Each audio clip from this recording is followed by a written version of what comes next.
Welcome to the Lend-Lease Project Information Management System Staff Tutorial Series. Video 1, Progress Entries. In this tutorial video, we will cover the creation of progress entries and using progress entry work statuses to create variations. We'll work from a standard laptop computer that is already logged into PIMS with a SAM selected and layers loaded. For this tutorial, we already have an asset selected that requires a progress entry against it. Let's take a look at the Multi-Dwelling Units overview page on the Asset panel. We can see that Land Access has approved work on this site and that no progress has yet been recorded. Let's review the outstanding work first. We can see that this apartment building requires 38 meters of cable hauling through underground ducting to be completed. It also requires 1 MDU security enclosure, 3 taps, 5 meters of ducting, and 11 service drops, 1 for each unit in the apartment building. There are 2 ways of accessing the progress entry page in order to create, edit, or delete progress against work tasks. The first is through the Asset menu. By clicking on Progress, we will open the Progress main page. The second is by clicking or tapping on the text below any progress bar next to a schedule of rates on the Overview page. Here we can see that there are no progress entries against this asset at this time. Clicking or tapping the blue Add button will take us to the Progress Entry Creation page. Here we can see the current status of each schedule of rates, both client and subcontractor. The first field we can edit is the Date field. By default, the date is set to the current date according to your device. Progress entries should be made daily and record all progress completed on the day the entry is made. If you are delayed in the creation of a progress entry, you can set the correct date for the work in this field. For this entry, let's set the date to yesterday. Below the date is our first schedule of rates pair.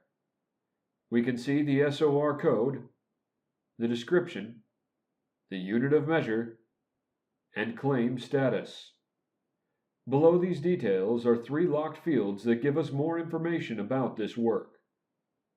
The design quantity is a fixed field describing the total of this work initially in the work release for this SAM or subsequently requested by the client. The actual quantity describes the real-world work requirements as found by Lend-Lease staff. It can differ from the design quantity if work in the client-provided designs is discovered to not be required, or if additional work is found to be required to meet the client's goals. More on this difference and how to make these changes will be covered later in this video series. The third locked field is the Remaining Quantity field.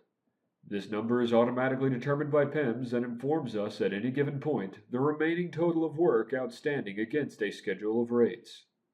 Let's take a look at the fields open for editing on this first schedule pair. The Today's Quantity field allows us to record the total work completed against the schedule on a given work day. For this tutorial video, we'll say that half of the cable run through the underground duct was completed yesterday and is being recorded now. We record this progress against both the client's schedule in order to inform the client that Lend-Lease has completed the work, and against the subcontractor schedule in order to acknowledge that payment is due for this work from Lend-Lease to the completing subcontractor. The second field available for editing is a drop box, allowing us to select 3 work statuses: partially complete, task complete, and not in scope. As 19 meters of cable run remains to be done, let's leave this set to partially complete for both the client and subcontractor installation of hardline SORs.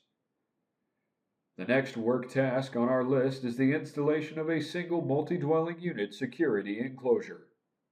Let's report that we have installed 1 enclosure. Because the number we entered in today's quantity equals the remaining work total, PIMS has automatically set our work status to task complete.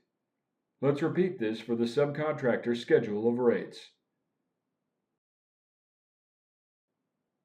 We'll try something different for the installation of taps SOR pair. We have an actual and remaining quantity of 3 taps to be installed. Let's report that we have completed the installation of 2 taps and tell PEMS that the task is complete, thus stating that only 2 taps were required. We can see that a variation reason box has opened up, asking us to explain the change to expected work. Using brief and clear language, input the explanation of the change in this box. Remember to repeat this step for the subcontractor schedule.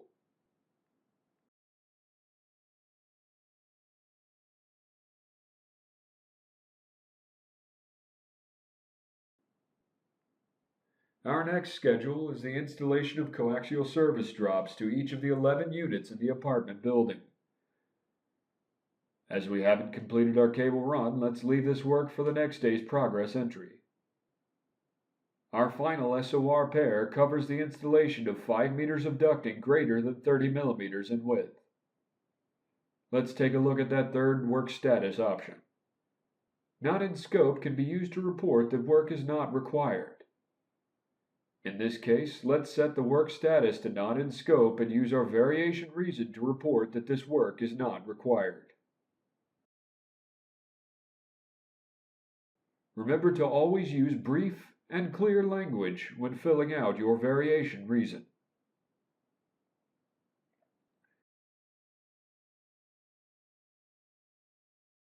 Immediately below this final schedule of rates is a blue button labeled Add Resources.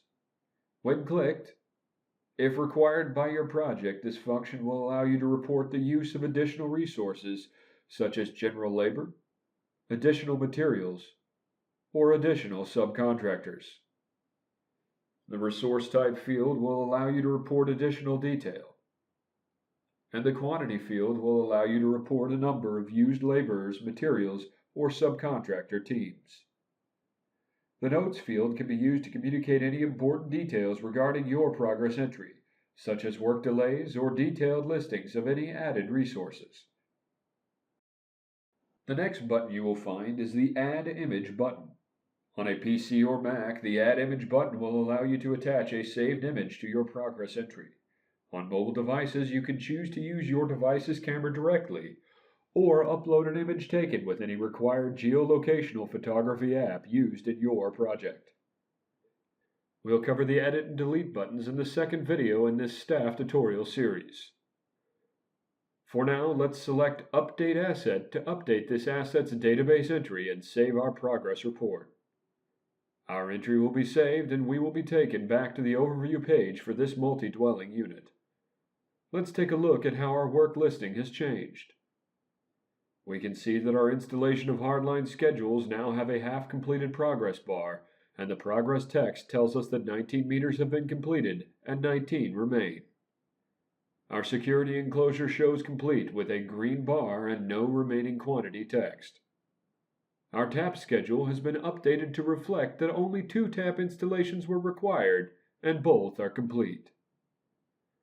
The 11 required service drops remain unchanged, with 11 still outstanding. And the ducting that we reported being not required now states nothing to do here, telling us that this work does not need to be done. Let's create another progress entry for today's work that completes this MDU. On our progress entry page, we can now see our progress entry showing the date we entered, the last time this entry was updated, and who created or last updated this entry. For now, let's use the Add button to create a second progress entry. 19 meters of hardline remain to be completed today. Let's report those as finished. Again, PEMS will automatically report the work status as complete when today's quantity equals the remaining quantity.